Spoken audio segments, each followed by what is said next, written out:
first time I saw the Grayson and Sons funeral home, it was on a rainy Tuesday afternoon. It wasn't much to look at, just a squat brick building tucked between a pawn shop and a laundromat on the edge of town. The kind of place you drive past a dozen times without noticing. But that's where my sister Ellen's wake was held, and that's where I saw something I'll never forget. Ellen had died in a car accident 2 days after her 34th birthday.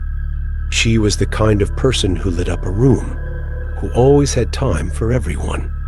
Her death was the kind of thing that sucker punched you, left you gasping for air. I wasn't ready to say goodbye, but there we were, in a dimly lit room that smelled like lilies and cheap disinfectant. The funeral director, Mr. Grayson himself, was a weary old man with thin hair combed back so tight it looked painful. He had a strange way of moving, almost like he was gliding instead of walking. His voice was soft, almost soothing, but there was something about him that set my teeth on edge. "Your sister looks beautiful," he said as he led us into the viewing room. "We've done our best to make her look." At peace, the room was small, with faded wallpaper and a carpet that might have been red once. Ellen's casket was in the center, closed. That struck me as odd. She hadn't been disfigured in the crash, and I knew my parents wanted an open casket. "Why's it closed?" I asked. "Mr. Grayson hesitated, just for a second, but it was enough to make me uneasy. "There was an issue during the embalming process," he said. "Nothing to worry about. It's better this way." My parents accepted his explanation, but I couldn't shake the feeling that something was off. As the night went on, the unease grew. The air felt heavy, like a storm about to break. And then there was the sound. It started as a faint tapping, barely audible over the low murmur of conversation. At first, I thought it was just the rain on the roof, but it wasn't raining anymore. Tap, tap, tap. It was coming from the casket. I glanced around, but no one else seemed to notice. My parents were talking to some distant relatives, and Mr. Grayson was nowhere to be seen. I walked over to the casket, my heart pounding. Tap, tap. "Ellen," I whispered, feeling ridiculous even as I said it. The tapping stopped. I stood there for what felt like an eternity, staring at the polished wood, waiting for I don't know what. And then the lid moved. Just a fraction of an inch, but enough to make my breath catch in my throat. "Ellen," I said again, louder this time. The lid creaked open. Inside was Ellen, but not the way I remembered her. Her skin was pale, almost gray, and her eyes were wide open, staring straight at me. But the worst part, she smiled. It wasn't a happy smile. It was the kind of smile you'd see on a predator right before it pounces. I stumbled back, tripping over my own feet, and landed hard on the carpet. "What's going on?" my mom asked, rushing over. She moved. I stammered, pointing at the casket. But when I looked back, the lid was closed, and Ellen was still. Mr. Grayson appeared then, his face calm but his eyes sharp. "Everything all right?" "She moved," I said again, louder this time. He gave me a tight-lipped smile. Grief can play tricks on the mind. It's not uncommon to imagine things in moments like this. I wanted to argue, but the look in his eyes stopped me. It wasn't pity or disbelief, it was warning. We left the funeral home an hour later. I didn't sleep that night, and for weeks after, I had nightmares about Ellen's smile. A month later, I found out that Grayson and Sons had been shut down. There were rumors, whispers about bodies being mishandled, about strange noises coming from the embalming room late at night. I never found out the truth, and honestly, I'm not sure I want to. All I know is that whatever was in that casket, it wasn't my sister.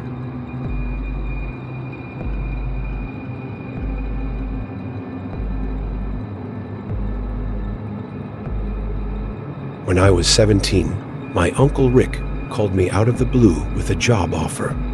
He ran Hawthorne Memorial Home, a funeral parlor in a small Maine town called Cold Hollow. Rick was a straight shooter, but he had a dry, cutting sense of humor that could flay you alive if you weren't prepared for it.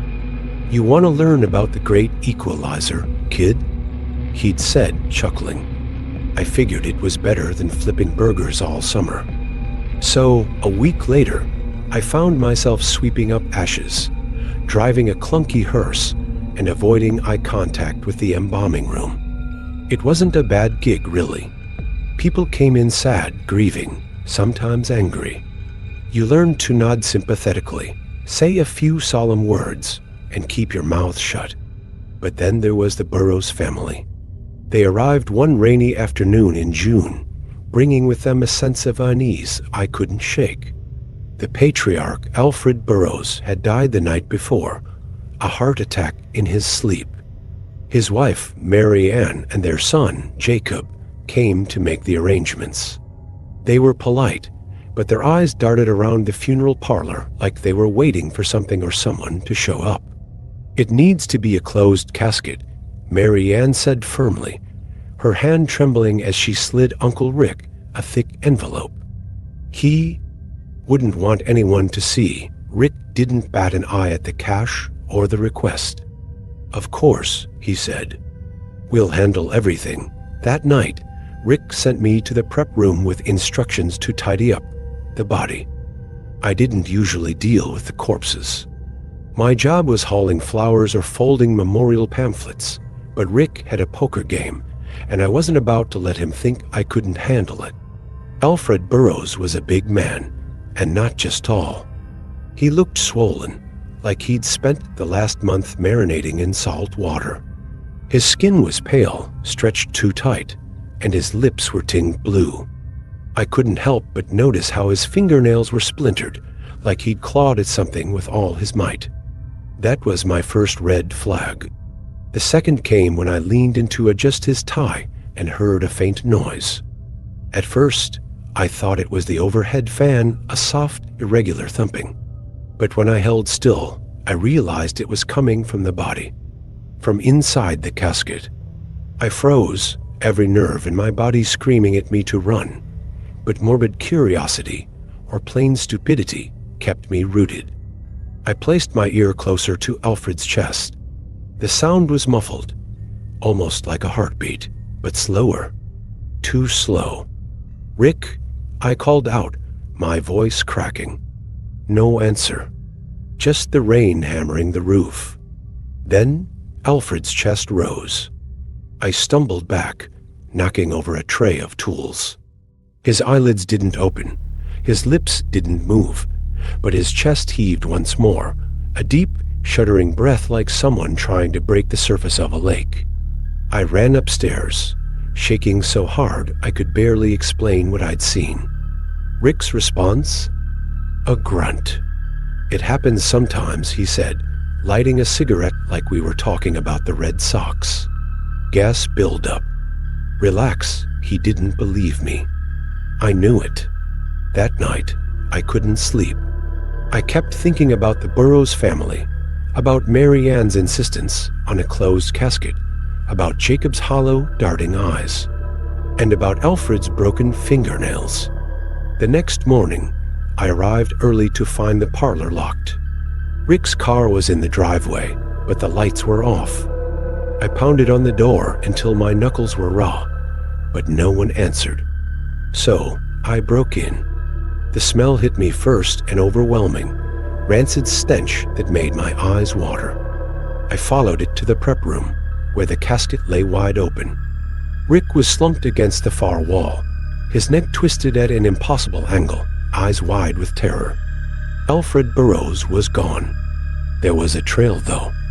Wet, sticky footprints that led through the room and out the back door into the woods. The Burroughs family never came back. Their phone was disconnected, their house abandoned. Cops wrote it off as a break-in gone wrong, maybe some drifter or a wild animal. But I know what I saw. And every so often, When the night is quiet and the wind is just right, I hear that slow, deliberate thumping, coming closer.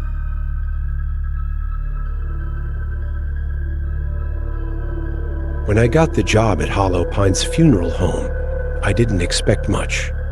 I was 22, fresh out of college, and broke. A friend of a friend knew the owner, Mr. Garrity, an old-timer with a soft voice and a harder stare. He needed someone to help with the night shift answer phones, keep an eye on things, and maybe mop the floors if I had extra time. Nothing spooky, he said with a wry smile, as if daring me to believe otherwise. The funeral home was a relic of another time. High ceilings, creaky wooden floors, and the smell of something faintly medicinal, like menthol and old paper. But there was one room that stood out: the viewing room. The first time I stepped inside, I felt it. Not fear exactly, but a strange heaviness, like walking underwater. The room was narrow, with deep red wallpaper and rows of mismatched chairs. At the far end was a polished oak casket on a raised dais. It was empty, of course, but I swear it didn't feel that way. Most people don't like that room, Garrity had told me. They say it feels strange, but it's just a room. Still, I avoided it when I could. The first few nights were quiet. Too quiet. By midnight, the silence felt oppressive. It wasn't until the fifth night that things started to get weird. I was sitting at the front desk, flipping through an old National Geographic, when I heard a low murmur, almost too soft to notice. At first, I thought it was the wind, but it grew louder, like a conversation just out of earshot. I followed the sound down the hall, my sneakers squeaking on the polished floor. It was coming from the viewing room. I hesitated at the door, my hand hovering over the knob. The whispering stopped. I opened the door slowly, half expecting to see someone standing there. But the room was empty. The casket was still on the dais, its lid slightly ajar. "Hello?" I called out. My voice sounded small in the heavy air. Nothing. Just the creak of the floorboards under my weight. I was about to leave when I heard it again, a whisper, soft and insistent. This time, it came from the casket. I froze. My rational brain told me it was just my imagination, but my body didn't care. My heart was pounding so hard it felt like it might burst. The whisper grew louder, more urgent. "Help me." I took a step back, my legs shaking. "Help me." The voice repeated, louder now, like it was right in my ear. I bolted, slamming the door behind me and running back to the front desk. I sat there until morning, staring at the hallway, waiting for anything to move. When Garrity came in at a.m., I told him what had happened. He didn't laugh. He didn't even look surprised. "You heard it, huh?" he said, leaning on the desk. "What is it?" I asked, my voice shaking. Garrity sighed and rubbed his temples. "The room's got a history," he said. "Back in the 1940s, there was a funeral here, a young woman, Clara something or other. Her fiancé was supposed to come, but he never showed. Folks said she died under unusual circumstances. Some said she was poisoned, others said it was heartbreak. Either way, she wasn't at peace." He paused, his eyes distant. "After her funeral, people started hearing things. Voices. Whispers. Always in that room, I quit that afternoon. Garrity didn't try to stop me. But sometimes, late at night, I think about that voice pleading, desperate. I wonder if Clara ever found peace. And I wonder if I'd been braver, if I could have helped her."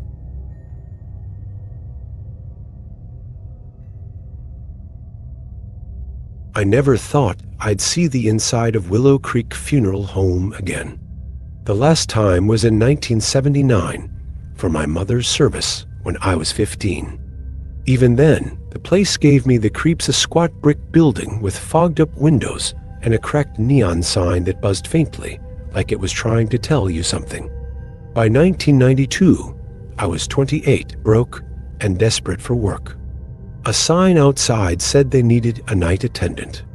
It wasn't ideal, but rent didn't care about pride. Mr. Abernathy, the director, was about 100 years old and smelled like cough drops.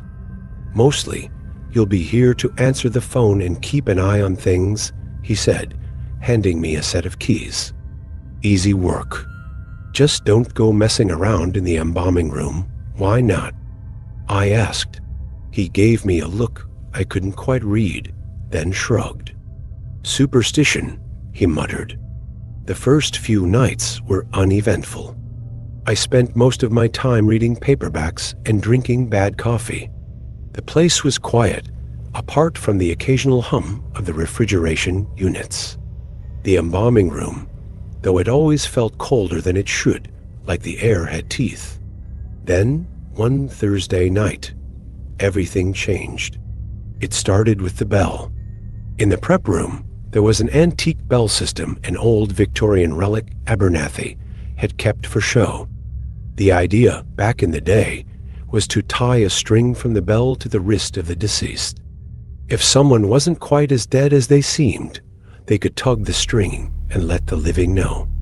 The bell hadn't rung in years, Abernathy told me. But that night, as I was locking the front door, it jingled a single, sharp chime that echoed through the building.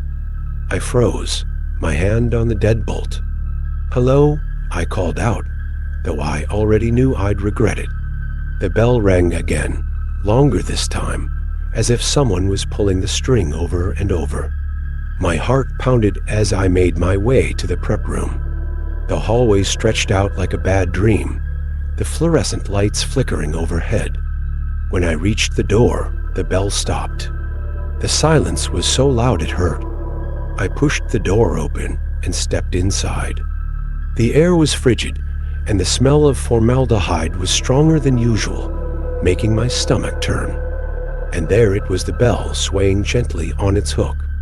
I stared at it, trying to convince myself it was a draft or a loose wire. But then I noticed something worse. One of the drawers was open. The drawer belonged to Mrs. Connolly, a 94-year-old who'd passed away earlier that week. I'd helped Abernathy bring her in, a small, frail woman who barely made a dent in the gurney. Now, her body was gone. "Jesus," I whispered. I was about to run for the phone when I heard it, a faint scratching sound coming from the far corner of the room. "Mrs. Connolly," I said, my voice shaking. The scratching grew louder, more frantic. It was coming from the embalming table. The sheet draped over it shifted slightly, like something underneath was trying to get out. My legs felt like lead, but I forced myself to move. I grabbed the corner of the sheet and yanked it back. The table was empty. The scratching stopped. The room went still, but the air felt heavier, like the whole place was holding its breath. I stumbled backward, bumping into one of the metal cabinets. Then, out of the corner of my eye, I saw her. Mrs. Connolly stood in the doorway, her eyes milky and unfocused, her thin nightgown stained with something dark. "You buried me wrong," she whispered, her voice barely audible over the sound of my own heartbeat. "What?" I stammered. "You buried me wrong," she said again, louder this time, her voice cracking like old wood. I tried to run, but my legs gave out, and I hit the floor hard. When I looked up, she was gone. I don't remember much after that. Abernathy found me the next morning, curled up in the hallway. He didn't say a word as I handed him my keys and walked out the door. To this day, I don't know what happened. Maybe it was a prank.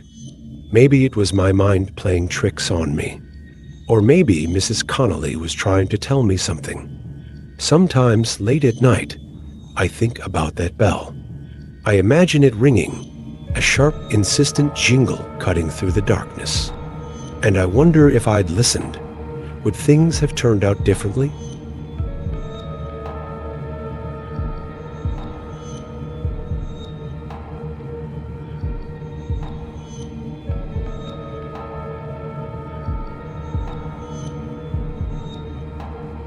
Back in the early 90s, before the internet turned every secret into a meme or a conspiracy theory, I worked a summer job at Mason's funeral home.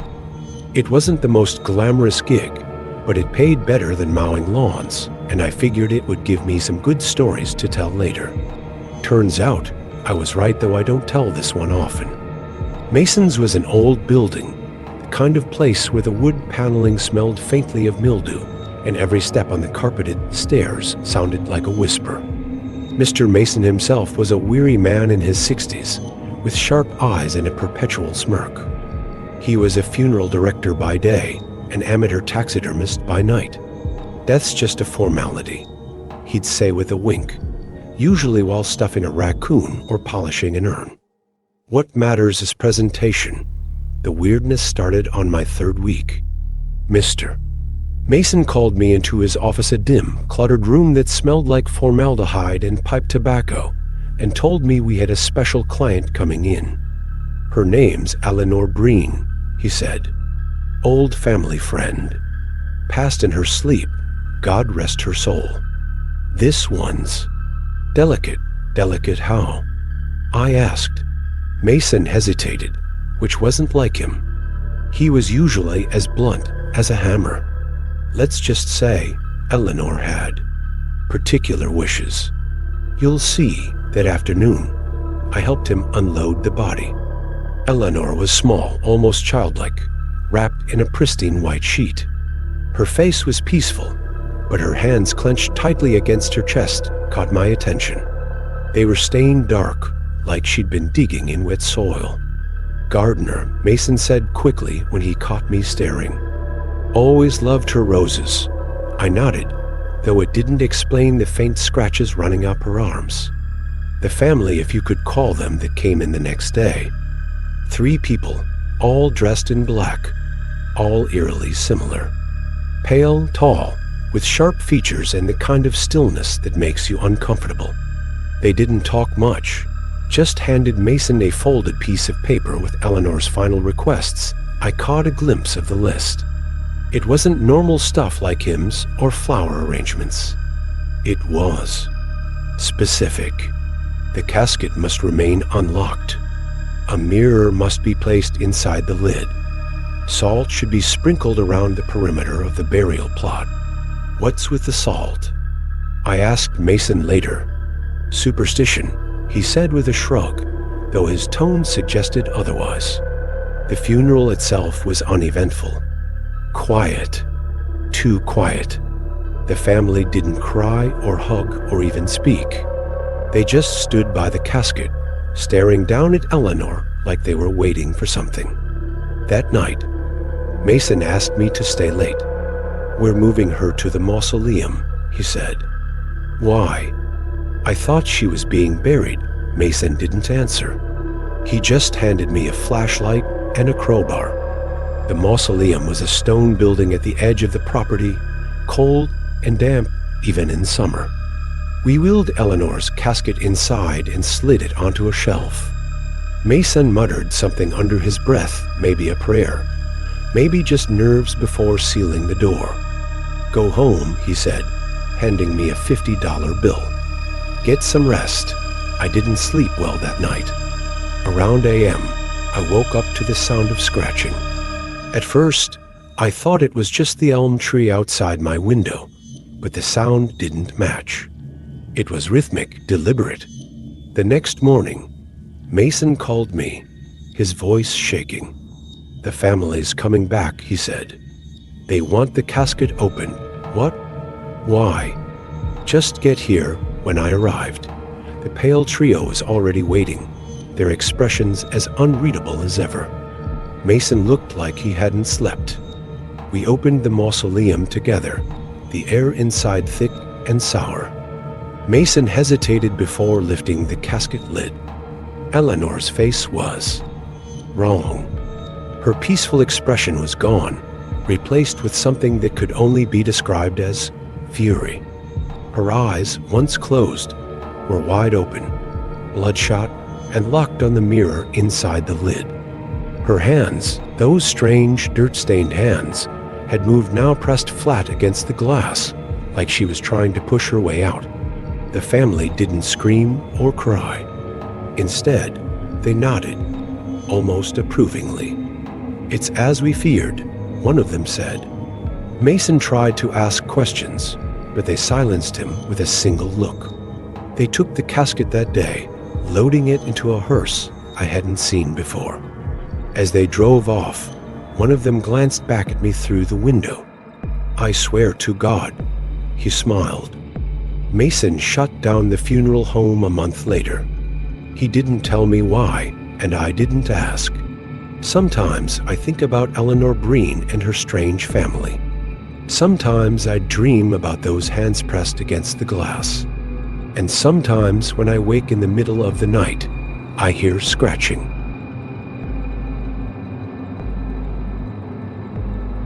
The first time I set foot inside Havenfield Funeral Home, I was 8 years old, and my grandmother had just died. That place scared me more than the idea of her being gone. It wasn't the smell, though there was a mix of flowers and something sour. It wasn't even the dim lighting that made everyone look like ghosts themselves. No, it was the bell. Right there, above the front door, hung an old brass bell, the kind you'd see in a church steeple. Mr. Halloran, the funeral director, said it was from the late 1800s, a relic from the days of safety coffins. He explained it like he was proud of it too. Back then, he said, smiling his too white smile, people were so afraid of being buried alive that we rigged coffins with strings connected to this bell. If someone woke up underground, they'd ring it. And we'd dig 'em up quick as we could. It was supposed to be quaint, a historical curiosity, but that bell gave me nightmares. I dreamed about it ringing in the dead of night, the sound echoing like a scream.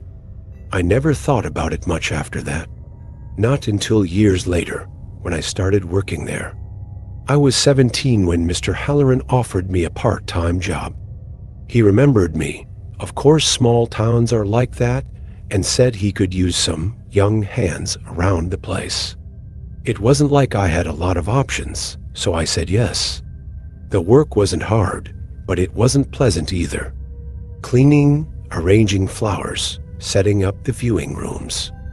Sometimes I'd have to help move a body or close a casket. Those days were the worst. And then there was the bell. It didn't ring often. In fact, it hadn't rung in decades, according to Mr. Halloran. The string mechanism had long since been disconnected. But we keep it there, he said, as a reminder of the past. A little charm, you might say. I didn't find it charming. Especially not at night, when the funeral home was empty and quiet, and the shadows seemed to stretch and breathe. I'd catch myself glancing at that bell, half expecting it to move. Then one night, it did. It was late, past 10. I was finishing up in the viewing room when I heard a sharp, metallic clang. At first, I thought I'd imagined it. The bell hadn't moved in years, and there was no breeze inside the funeral home. But then it rang again, louder this time, echoing through the empty halls. I froze, my heart pounding in my chest. "Mr. Halloran," I called, though I knew he'd left hours ago. No answer.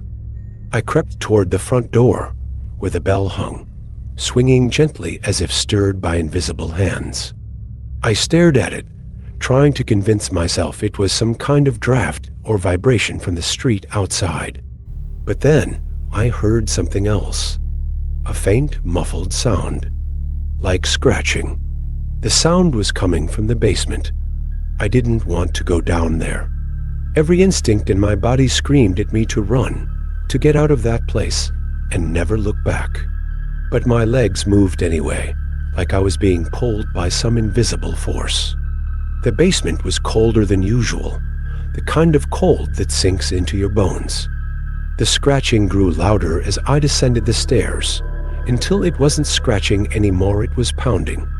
I stopped at the bottom step, staring at the row of metal drawers where we kept the bodies waiting for embalming. One of them was shaking. "Hello?" I whispered, though I didn't really want an answer. The pounding stopped. For a moment, there was silence. Then a voice, weak, hoarse, and terrified, whispered from inside the drawer. "Let me out." I ran. I didn't think. I didn't look back. I just ran up the stairs and out the front door, not stopping until I was halfway down the block. The next morning, Mr. Halloran called me. He sounded calm, like nothing had happened. "Rough night?" he asked. I told him everything: the bell, the scratching, the voice. His reaction wasn't what I expected. He laughed. "You've got a vivid imagination," he said. "This place does that to people. Shadows play tricks on your mind. But don't worry, we've all been there." I wanted to believe him, but I couldn't shake the memory of that voice. A week later, it happened again. This time, I wasn't alone. Eddie, another part-timer, was with me, and we both heard the bell ring. We followed the sound to the basement, where the same drawer was shaking violently. Eddie wanted to open it, but I stopped him. "Don't," I said. "Whatever's in there. It's not right." He didn't listen. When he pulled the drawer open, it was empty. Nobody, no voice, nothing. Just a deep black void that seemed to stretch forever. Eddie leaned closer, peering into the darkness. "What the hell is—" The drawer slammed shut, trapping his arm inside. He screamed, but I couldn't move. I watched as something inside pulled him, dragging him into the void. When it was over, the drawer slid shut with a final clang. I quit the next day. Mr. Halloran didn't seem surprised. "Not everyone's cut out for this work," he said, smiling that too white smile. I never went back, but sometimes, late at night, I dream about that bell. I hear it ringing, and I know someone or something is waiting on the other side. And I wonder how many of those safety coffins were actually empty. In 1986, I was 21 and desperate for a paycheck, which is how I ended up working nights at Harper & Sons Funeral Home. The name was misleading. Old man Harper didn't have any sons, just an overfed cat named Jasper and a nephew in prison for securities fraud. Harper himself was a recluse who smelled like mothballs and always wore a bolo tie. The funeral home was in the middle of nowhere, perched on a lonely stretch of Route 7 that seemed to vanish into the Vermont woods. It wasn't creepy exactly, but it had an atmosphere like the place was holding its breath. My job was simple: man the phones, clean up after services, and make sure no one broke in to steal corpses. Apparently, that had happened once back in the 70s. "Small towns breed weirdness," Harper said when he hired me. "You'll get used to it." For the first couple of weeks, nothing happened. I mostly sat in the tiny break room reading Stephen King, Yes, Really, or watching the single channel our old TV could pick up. The embalming room creeped me out, but I stayed away from it as much as possible. Then came the Phillips case. Robert Phillips had died in a car accident, a nasty one, judging by the state of his body. Harper had me help unload him from the van, and I immediately wished I hadn't. His face was a ruin of jagged flesh and broken bone, one eye hanging loose like a doll's. "Jesus," I muttered. "Show some respect," Harper snapped, though his hands trembled as he pulled the sheet over Phillips's face. The Phillips family wanted a closed casket, which made sense. What didn't make sense were the instructions they sent along with the body. No embalming. No makeup. The casket must not be moved after the viewing. Harper muttered something about old traditions and waved me off when I asked for details. The night before the funeral, I was alone in the funeral home. A storm was rolling in, the kind that makes the walls shudder and the lights flicker.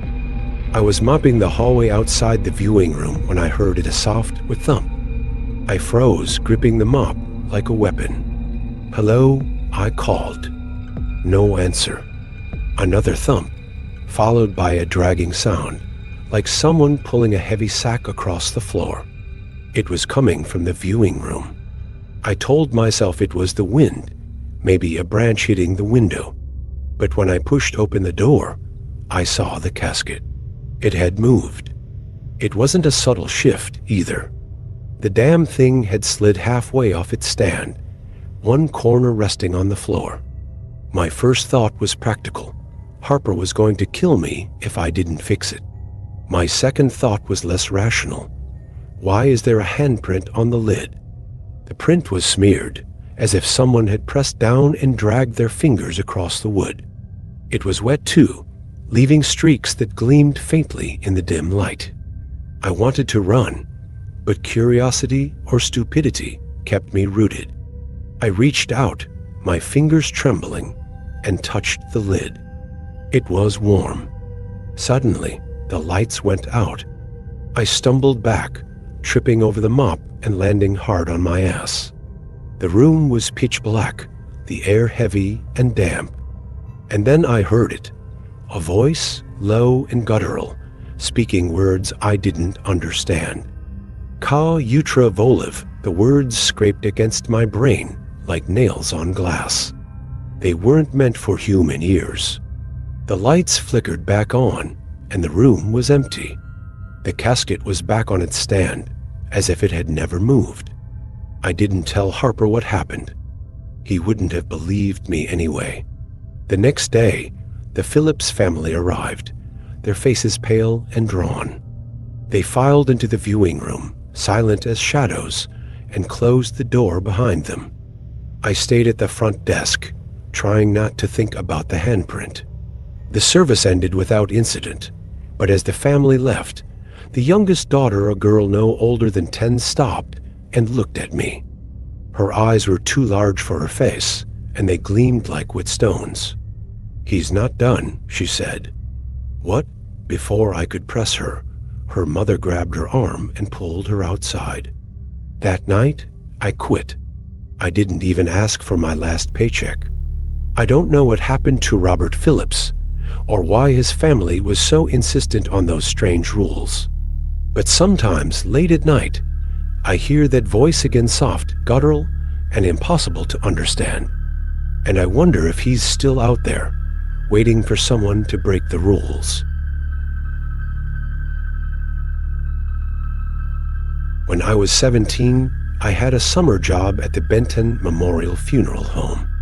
It wasn't glamorous work, but it paid better than flipping burgers. Plus, Mr. Carmichael, the owner, promised to teach me a trade. I guess he figured there'd always be a need for undertakers. It was a small town operation. Just me, Mr. Carmichael, and his son, Eddie. Eddie was about 5 years older than me and had this lazy smirk that made you want to punch him on principle. He didn't do much except sit in the office, smoke cigarettes, and talk big about taking over the business someday. The job itself wasn't too bad, sweeping floors, setting up chairs for services, and sometimes running errands. But once in a while, I'd get roped into the real work, the kind they don't advertise, like preparing bodies. It was after hours one sticky July evening when Mr. Carmichael called me into the prep room. "We're short-handed tonight," he said. "Need your help with Mr. Dorsey here."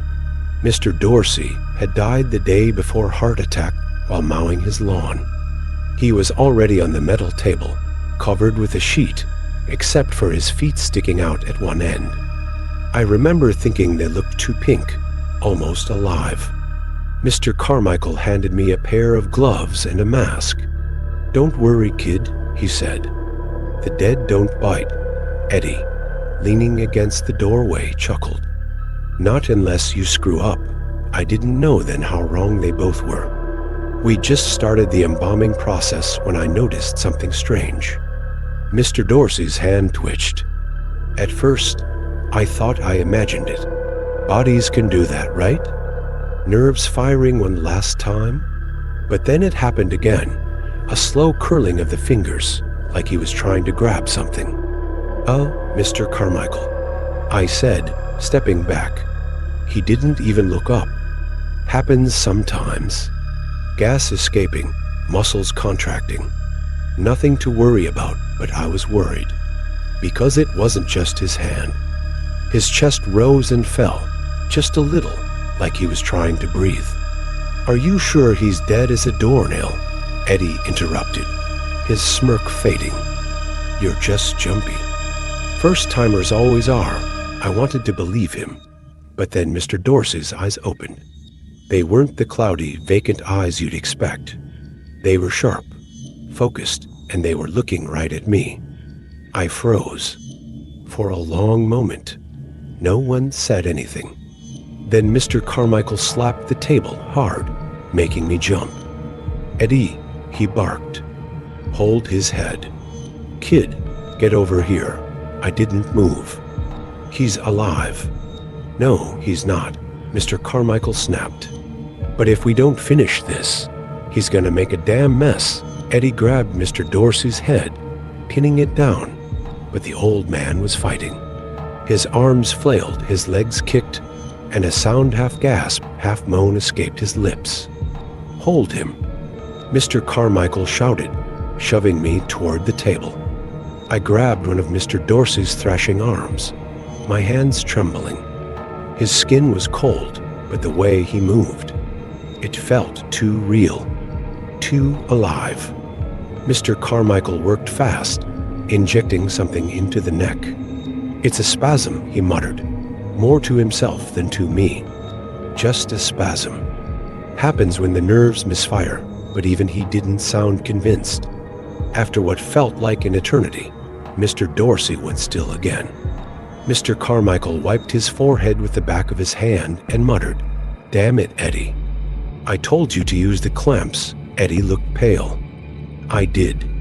"No, you didn't," Mr. Carmichael growled. "You've been cutting corners, and now we've got this mess on our hands. What the hell is going on?" I demanded. Mr. Carmichael sighed, pulling off his gloves. "Sometimes the dead don't stay dead. Not right away, anyway. That's why we have procedures. To make sure, you mean. This happens often." "Not often," he said, "but it happens. And when it does, you handle it quietly. You don't scare the family. You don't scare yourself. You just deal with it." I stared at him, trying to process what he was saying. Why, he repeated. "Because it's our job. People don't want to know what goes on behind the scenes. They just want their loved ones to look peaceful, like they're sleeping. Not like." He gestured at the body on the table. That night, I couldn't sleep. Every time I closed my eyes, I saw Mr. Dorsey's face, those eyes staring up at me like he knew something I didn't. I quit the next morning. Didn't even bother to give 2 weeks' notice. Years later, I heard that Benton Memorial had burned down. The fire started in the prep room, they said. Nobody knew how, but there were rumors, stories about bodies moving on their own, about the dead sitting up in their coffins. I try not to think about it too much, but sometimes late at night, I'll wake up and swear I hear a faint tapping, like fingernails on wood. And I wonder, do the dead ever really rest?